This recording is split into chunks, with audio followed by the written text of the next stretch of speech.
Chapter 2. The Ring and the Glowing Path. Leo stood frozen on the vibrant green grass, his jaw dropped in absolute disbelief.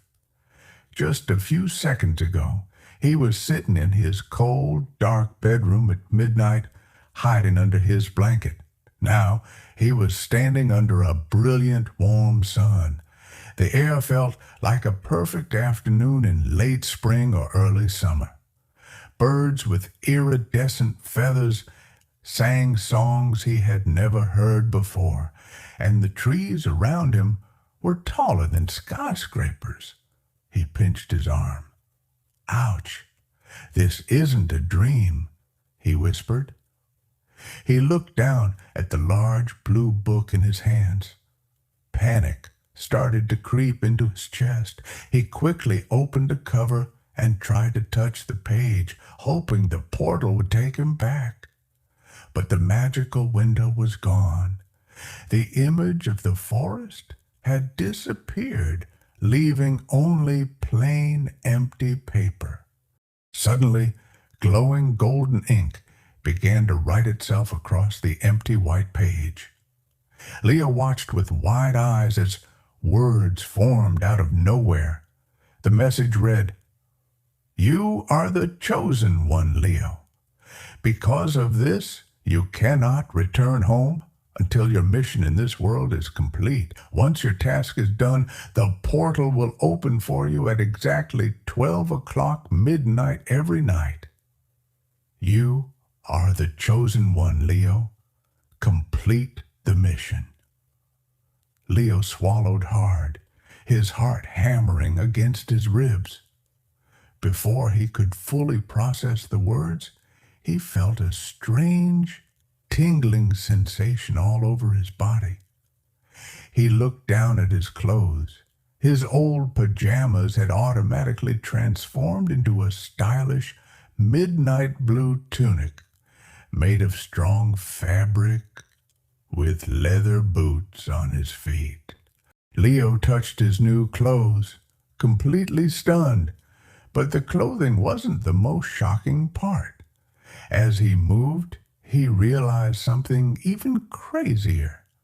He felt taller, his hands were bigger, and his voice, when he spoke, sounded deeper. He looked at his reflection in a nearby crystal-clear stream. The boy in the water was not 10 years old anymore. He looked like a handsome, strong teenager, a few years older. It was as if entering this realm had pushed him forward into the future. I grew up," Leo stammered, touching his face. But he shook his head quickly. Entering a magic world through a book was already insane. Worrying about his age right now wouldn't help. He needed a plan to stay safe. Leo decided to hide the book inside the hollow trunk of a massive oak tree. It was his only ticket home, and he couldn't risk losing it. However, the moment he placed it inside, the book began to vibrate violently. It flew out of the tree and hovered in the air right in front of Leo's face. New words flashed across the cover. "The book cannot be left behind. It is now bound to your soul. If you lose it, you lose your connection to your home forever." In a flash of light, the large book suddenly shrank and folded into itself, becoming smaller and smaller until it turned into a beautiful ring. It dropped softly into Leo's open palm. "What? This is madness! How is this even possible?" Leo yelled at the empty forest. Leo examined the ring closely. It was made of fine silver, with a square, deep blue gemstone in the center. Its edges were soft, and delicate golden threads were engraved around it. If you looked carefully, it looked like a tiny book shaped into a ring, with a mysterious star symbol carved at the back. Leo slipped it onto his finger. He stood alone, thinking, "What is my first mission? The book didn't tell me anything." As he turned around in confusion, a bright blue ray of light suddenly shot out from the gemstone. It illuminated a path through the dark forest trees. When Leo stepped to the left, the light turned off. When he turned back to the right, the ring glowed brightly again. Leo smiled, his sharp mind instantly understanding.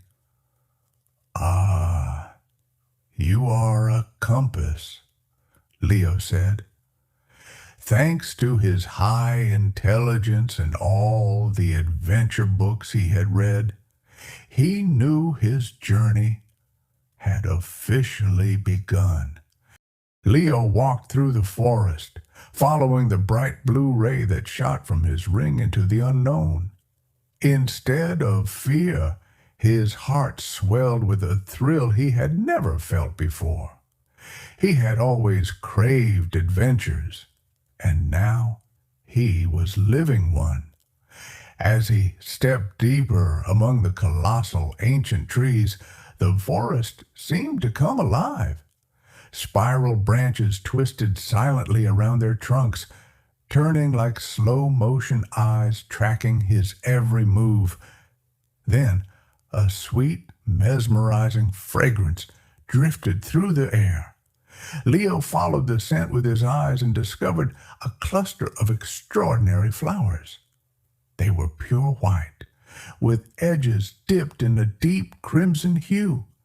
He had never seen anything like them. As he watched, fascinated, the crimson color slowly bled inward, blooming until it covered half of the petals.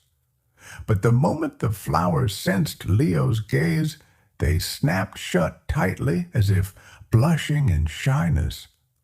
Leo stood frozen, utterly enchanted by this magical display. He would have stayed there forever, caught in their spell if it weren't for the ring. Suddenly, the gemstone flashed with an intense, burning blue light, snapping Leo back to reality. He blinked, shaking off the trance, and looked down. The ring's light was pointing directly ahead, illuminating a fragile, decaying wooden bridge that stretched across to the other side of the forest. Leo took a few steps forward, but as he reached the edge, his breath caught in his throat. He was standing on the brink of a bottomless abyss. He leaned over slightly, but there was no ground to see, just endless swirling mist and a terrifying void. Heartsick with sudden dread, even the brave Leo stumbled a step backward, his pulse racing at the horrifying view. While he was swallowed by the sheer terror of the drop, a faint, raspy voice echoed from the shadows behind him.